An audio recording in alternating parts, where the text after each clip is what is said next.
Kung nais mong malaman ang mga katotohanang hindi tinuro ng simbahan o paaralan, narito ka sa tamang lugar. Sa channel na to, buksan ang isip, simulan ang paglalakbay. Panoorin natin ang video ng mensahero ng silangan.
Masayang balita mga Oferians, ang video na ito ay pagpapatuloy ng ating pagtatalakay sa mahahalagang bahagi ng Mi Ultimo Adios at ito rin ang simula ng ating pagtatalakay tungkol sa kontrobersyal na issue na di umano'y nagkaroon ng retraction si Rizal. Ang issue na ito ay nagsasabi na binawi daw ni Rizal ang lahat ng kanyang sinabi at obra at siya ay nagbalik loob sa Roman Catholic Church.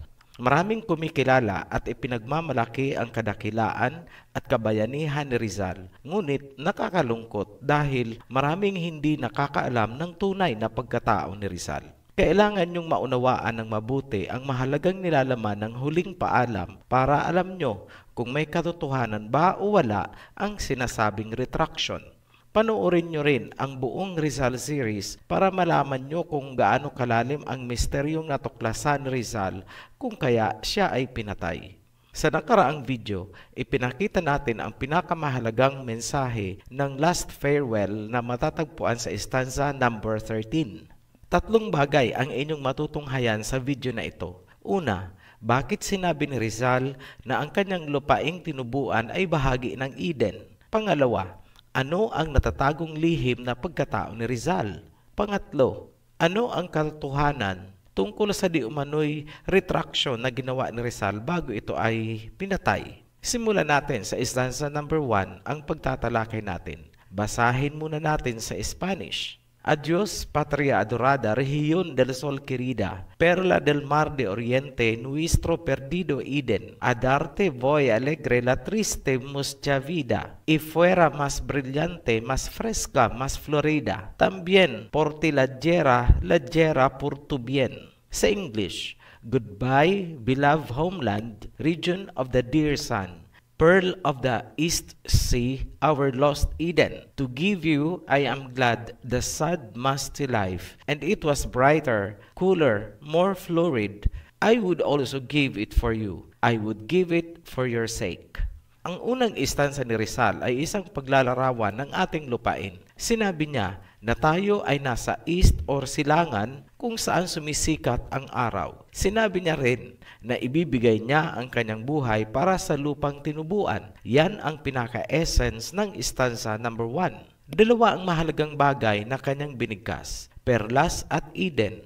Kung ang nag-aanalisa ng salita ni Rizal ay walang alam o ideya na pinag-aralan ni Rizal ang Biblia sa salitang Latin, Greek, Hebrew at Spanish, sasabihin niyang yan ay isang artistic poetry lamang. Ngunit naniniwala ang Oferian heritage na higit pa sa pagiging poetic or pagiging makata ang dahilan bakit sinabi ni Rizal na ang Eden at perlas ng silangan ang kanyang tinubuan. Sinabi ni Rizal na nawala sa atin ang Eden. Hindi po symbolic ang paggamit niya ng salitang Eden. Literal po, he meant it na itong lupain natin ay bahagi ng Eden. Ngunit nawala sa atin dahil sa pananakop ng mga dayuhan. Ngayon, bakit o paano nalaman ni Rizal na bahagi ng Eden ang lupaing kanyang tinubuan? Mauunawaan natin kung muli nating babalikan ang kabataan ni Rizal. Bata pa lang noon si Rizal ay nagbabasa na ng Spanish Bible sa pagpapatnubay ng kanyang ina. Sa mura niyang kaisipan, nalaman niya ang kwento ni na Adam and Eve kung saan sinabi na sila ay nakatira sa isang lupain na sagana ng ginto at kung saan matatagpuan ang bdellium o perlas.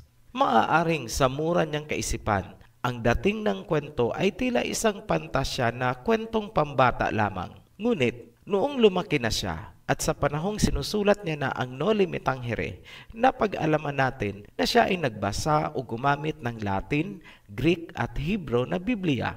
Malalim na ngayon ang kanyang pagkakaunawa tungkol sa kwento ni na Adam and Eve at higit sa lahat ay ang tungkol sa Garden of Eden. Sa kanyang pananaw ngayon, ang kwento ay hindi pantasya at yan ay makikita natin sa kanyang Mi Ultimo Adios. Hindi lingid sa ating kaalaman na may kahabaan ding panahon ang inilagi ni Rizal sa Espanya. Alam din natin na likas kay Rizal ang pagiging inquisitive o pagiging maurirat, lalo na kung pag-uusapan ang kasaysayan ng ating lupain. Posibleng natagpuan ni Rizal ang pamosong Turin Beatus Mappamundi of the 12th century na ginawa sa Catalonia, Spain. Nakalahad sa mapa na sina Adam and Eve ay nakatira sa Land of Gold sa silangang bahagi ng Asya. Sa puntong ito, hindi pa siya makakapag-conclude. Kailangan niya pa ng karagdagang impormasyon. Ang Turin Beatus Mappamundi na nasa Espanya ay isang reproduction ng Beatus Mappamundi na matatagpuan naman sa Bibliothèque Nationale ng Paris. Ang original na material ay tinawag na Saint Sever Beatus, also known as Apocalypse of Saint Sever. Meron ding kopya sa Turin, Italy. Lahat ng lugar na ating nabanggit kung saan matatagpuan ang mga materyales na yan ay napuntahan ni Rizal.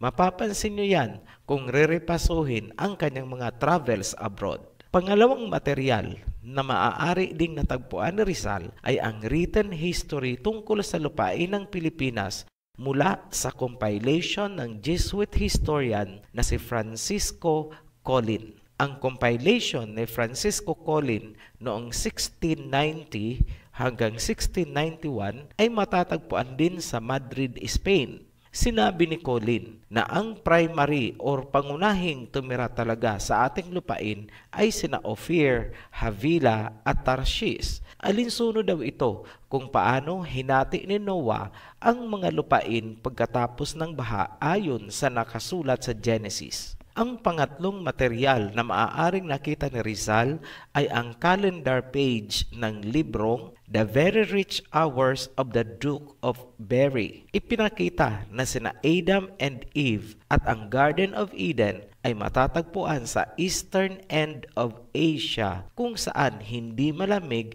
at hindi mainit ang klima. Yan ang tatlong dokumento na posibleng nakita ni Rizal at pawang naglalahad na ang Garden of Eden ay nasa silagang bahagi ng Asya. Isa na lang ang natitirang dapat niyang gawin. Ito ay ihambing ang mga historical documents na kanyang natagpuan sa sinasabi ng Biblia. Kaya huwag kayong magtataka, bakit may Latin, Greek at Hebrew Bible si Rizal noong sinusulat niya na ang Noli Me Tangere. Sa kanyang pagbabasa, madadaanan niya ang nasusulat sa Genesis chapter 2 verse 11. The name of the first river is the Pishon. It winds through the entire land of Havilah where there is gold. Na-establish ni Rizal na ang Havilah ay nauugnay sa Pishon River at ang Pishon River ay nauugnay sa Garden of Eden at ang Garden of Eden naman ay nauugnay kina Adam and Eve. Sa pagpapatuloy ng kanyang pagbabasa ng Genesis, madadaanan niya ulit ang salitang Havilah bilang anak ni Joktan. So, dalawa na ang alam niya tungkol sa salitang Havilah. Ito ay isang lugar kung saan matatagpuan ang Garden of Eden at ito ay pangalan din ng tao na tumira sa lupaing tinawag na Havilah. Sa hermeneutics, Ang salitang Havila ay nauugnay sa pangalan ni Eve dahil sa salitang Hebrew na Hava. Samantala, matatagpuan sa Genesis ang mga genealogy ng lahi ni Noah. Dahil mahaba po ito at out of context sa miultimo a Diyos, magsimula na lang tayo kay Shem. Para sa dagdag na kaalaman, pag narinig nyo po ang mga salitang Shemite, Semite, at Semitic, lahat po yan ay tumutukoy sa lahi ni Shem na anak ni Noah. Mula sa lahi ni Shem, lumabas si Eber. Ito namang si Eber ang itinuturing na pinakaama ng mga Hebrews o Hebreo na susulat sa Genesis chapter 10 verse 25 at sa 1 Chronicles chapter 1 verse 17 hanggang 27. And unto Eber were born two sons. The name of one was Peleg, for in his days was the earth divided, and his brother's name was Joktan.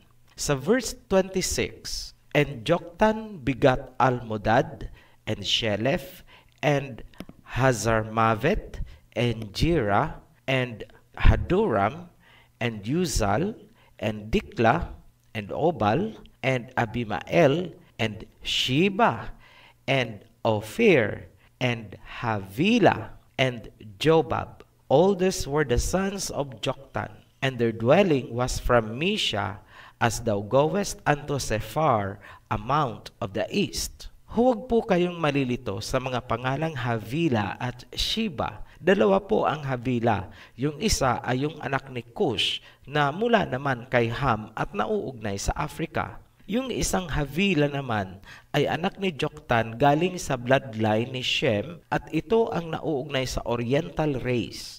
Ganon din ang pangalang Sheba. May isang Sheba mula sa bloodline ni Ham na nauugnay din sa Africa.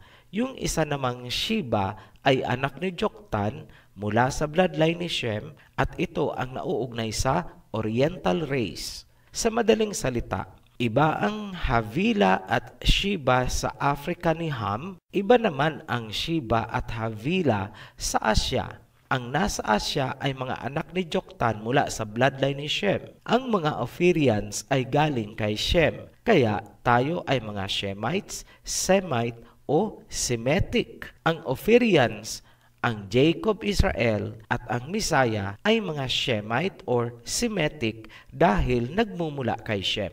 Maituturing natin na ang malaking bahagi ng Asya ay Semitic. May malaking katanungan lang tayong dapat harapin dahil tila ito rin ang pinagdaanan ni Rizal. Kailan ba inilapat ang salitang Havila patungkol sa ating lupain? Ang mga posibleng sagot ay: una, noong nilikha sina Adam and Eve dahil sa salitang Hava or Eve. Pangalawang posibleng sagot ay noong dumating dito sina Havila at Ophir, at ang huli o pangatlong sagot ay noong sinulat na ang Genesis. Mahabang panahon ang agwat ng mga pangyayaring yan. Naniniwala ang Ophirian heritage na ang salitang Havila ay inilapat noong sinulat na ni Moses ang history. Paano namin yan nasabi? Ganito po yun. Ang Genesis ay isang history na sinulat ni Moses. Kung papansinin nyo, napakaraming lugar ang hindi napangalanan sa Genesis. Madalas, mga direksyon lang ang nakalagay gaya ng east or silangan. Sa makatuwid, sa panahong nakatira dito sina Adam and Eve, hindi pa ito tinatawag na Havila. Ang pangalang Havila ay inilapat bandang huli na noong sinusulat na ni Moses ang history or Genesis. Dalawang pangyayari ang naging basehan ni Moses para ilapat niya ang Havila para sa lugar. Una, dahil kay Eva.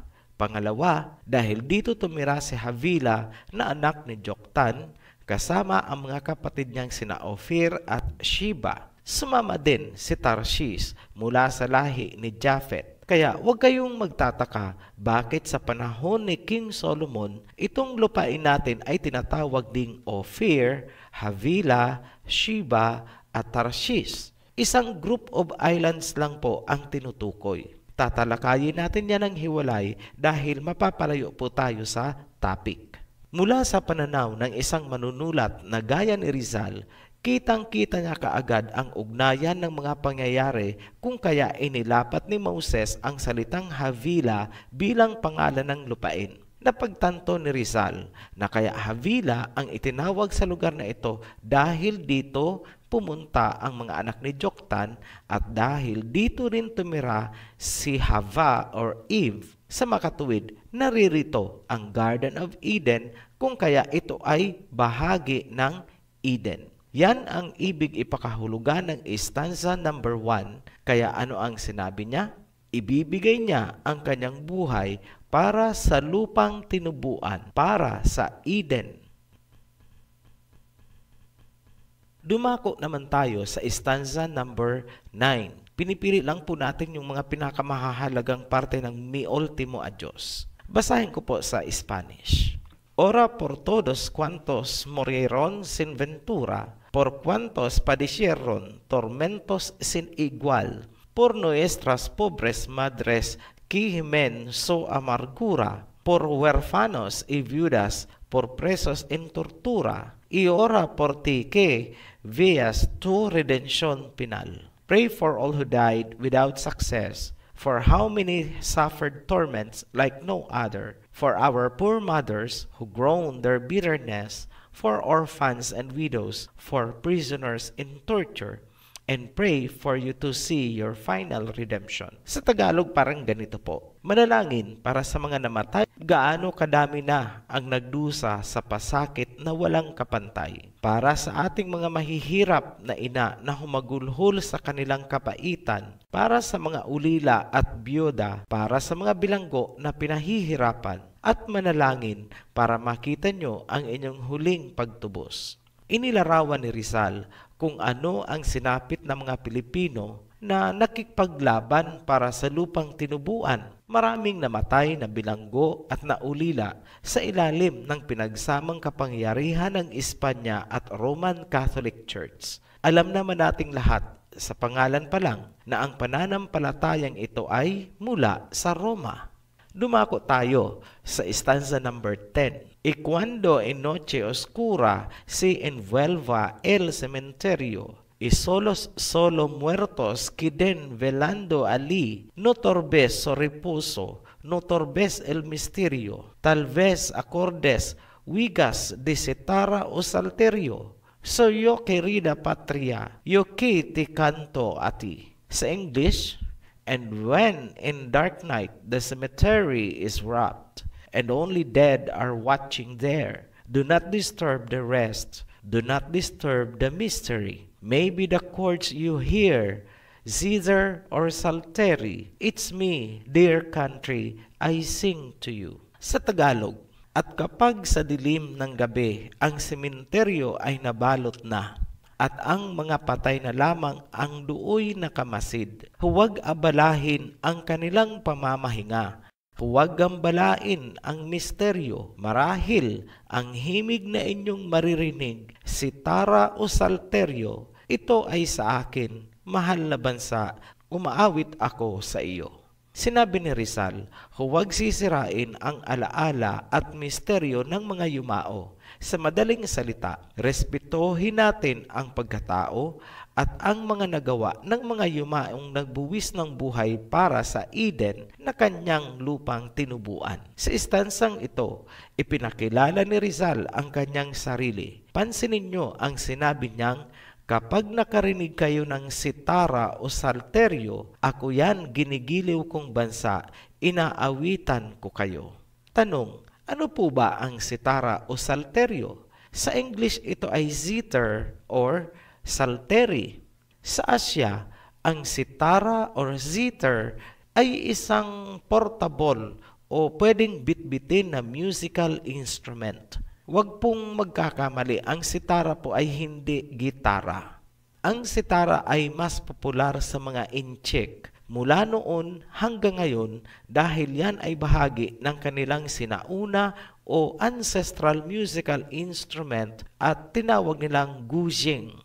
Ang guzheng ay naging ancestral music din ng maraming bansa sa Asya kasama ang Japanese koto, Korean Gayagyum, Mongolian Yatga, Vietnamese Dan Tran, at ang Indonesian Sundanese Kakapi. Ang Guki naman ay isa pang uri ng sitara, ngunit iba siya sa guzheng. Saan ba nagsimula ang guzheng? Ang pinakasinaunang sitara or zither sa Asya ay ang Se na kapanahonan pa ni Confucius. Ang guzheng ay naging prominenteng gamit noong Qin Dynasty na nasa taong 221 hanggang 206 BCE. So, ibig sabihin, bago pa man isilang ang Misaya, ay ginagamit na ang guzheng. Ang salteryo naman ay kabilang din sa family ng sitara o zither, string musical instruments. Hindi alam ang eksaktong taon kung kailan ito unang ginamit, ngunit ito ay naging popular din naman sa Greece at iba pang bansa sa Europa.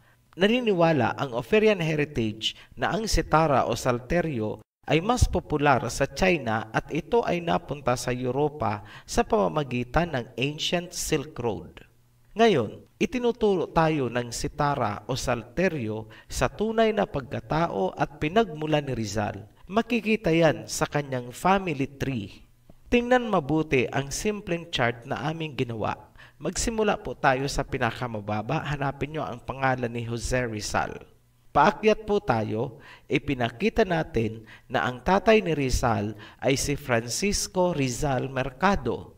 Ang tatay naman ni Francisco ay si Juan Mercado. Ang tatay naman ni Juan Mercado ay si Francisco Mercado. Ang tatay ni Francisco Mercado ay si Domingo Lamco. Ngayon, si Domingo Lamco, also known as Kuwa Yilam in Hokkien or Kiyenam in Mandarin, ay isang purong inchik mula sa Fujian province sa China. Siya ay isang Chinese merchant na nag-migrate sa Pilipinas noong 17th century. Ang impormasyong yan ay parehong nakumpirma ng mga Chinese at Filipino historians. Si Jose Rizal ay 22nd generation descendant ng Ke family ng China. Ngayon, alam nyo na kung bakit hindi banduriya ang sinabi ni Rizal na kanyang tutugtugin kundi sitara at salteryo. Dahil po, siya ay may dugong inchik. Tanggapin man o hindi ng mga Pilipino, yan ang totoo. May halong dugong inchik ang bumuho sa luneta. Bilang paggunita sa kabayanihan ni Rizal para sa mga Pilipino, nagtayo ang China ng monumento ni Rizal sa Xinjiang, Fujian Province. Ayon sa Philstar, ito ang pinakamalaking Rizal Park sa buong mundo na nasa labas ng Pilipinas. Ngayon, dumako naman tayo sa stanza number 11.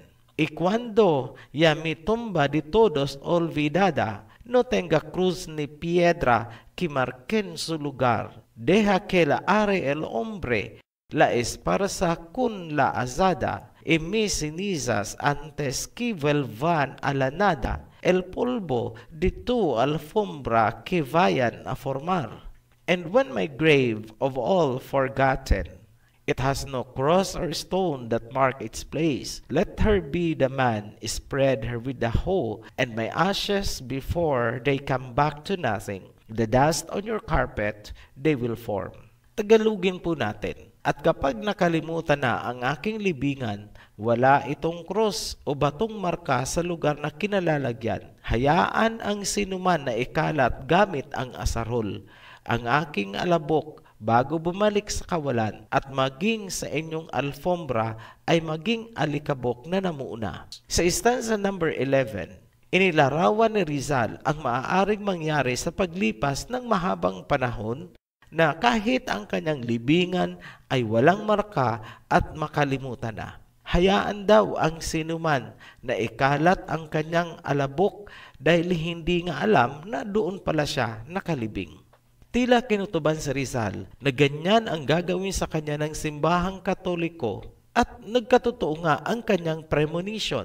Siya ay inilibing sa Paco Cemetery na wala man lang kabaong, walang seremonya, walang palatandaan, wala kahit ano.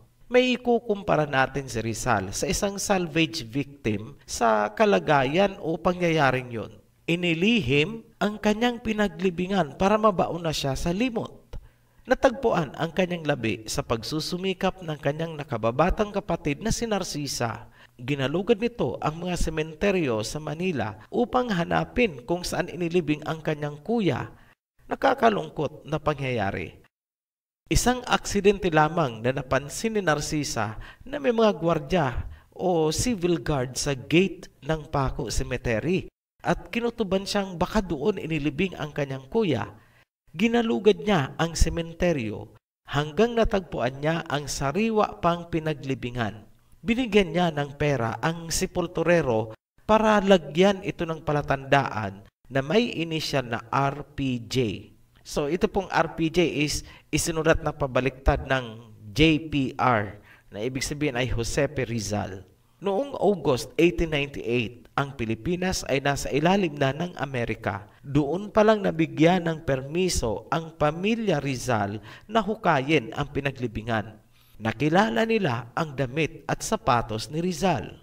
Dumako na tayo sa stanza number 12. Entonces nada importa mi pungas en olvido, tu atmosfera, tu espacio, tus valles cruzare, vibrante y limpia nota seré para tu oído, aroma luz, colores, rumor, canto, gemido, constante repitiendo la esencia de mi fe. Sa English, ganito ang nasasabi, then nothing matters, forget me. Your atmosphere, your space, your valleys, I will cross. Vibrant and clean note will be for your ear. Aroma, light, colors, rumor, song, moan, constant repeating, the essence of my faith. Tagalogin po natin. Sa gayon, walang saysay ang lahat, kalimutan nyo na ako. Ang inyong kapaligiran, ang inyong puwang, ang inyong mga lambak ay tatawirin ko. Ang malalakas at matining na nota ay para sa inyong tenga. Halimuyak, ilaw, kulay, alingawngaw, awit at hinaing. Patuloy na inuulit ang kakanyahan ng aking pananampalataya. Kung ganun daw ang mangyayari na siya at ang kanyang pinagpaguran ay mabaliwala, kalimutan na lang daw siya. Dilisanin niya ang ating lupain. Ganun pa man, ang malakas na katotohanan ay mananatili sa bawat nota na ating maririnig, bawat amoy, ilaw, kulay, tunog, awit at mga hinaing. Patuloy daw na uulit-ulitin ito ang kakanyahan o katangian ng kanyang pananampalataya. Pansining mabuti ang huling linya ng stanza number 12. Sinabi ni Rizal, patuloy na inuulit-ulit ang kakanyahan ng kanyang pananampalataya sa bawat malalakas at matining na nota, sa bawat halimuyak, ilaw, kulay, alingawngaw, awit at hinaing. Tila may premonition or pangitain si Rizal na may lulutang na kontrobersya tungkol sa kanyang pananampalataya sa paglipas ng panahon. Kaya binigyan niya ng diin na magpapatuloy ang kanyang pananampalataya. Pananampalataya po saan?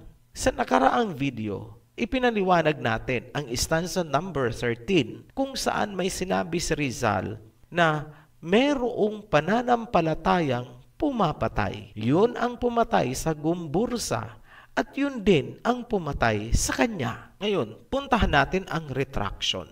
May sinasabi ang Mi Ultimo Adios tungkol sa retraction issue na yan. May posibilidad nga bang mag-retract si Rizal?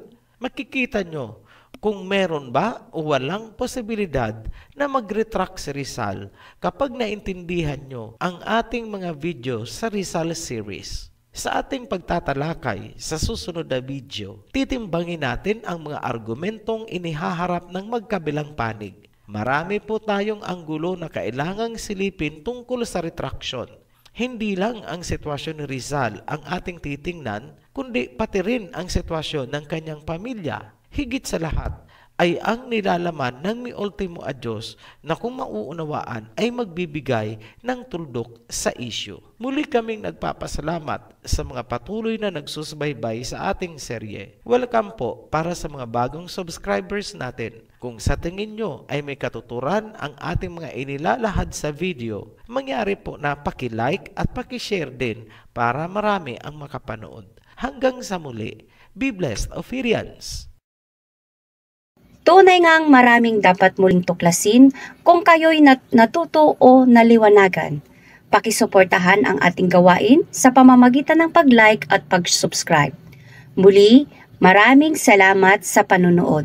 Kita-kits sa susunod na video ng Mensahero ng Silangan.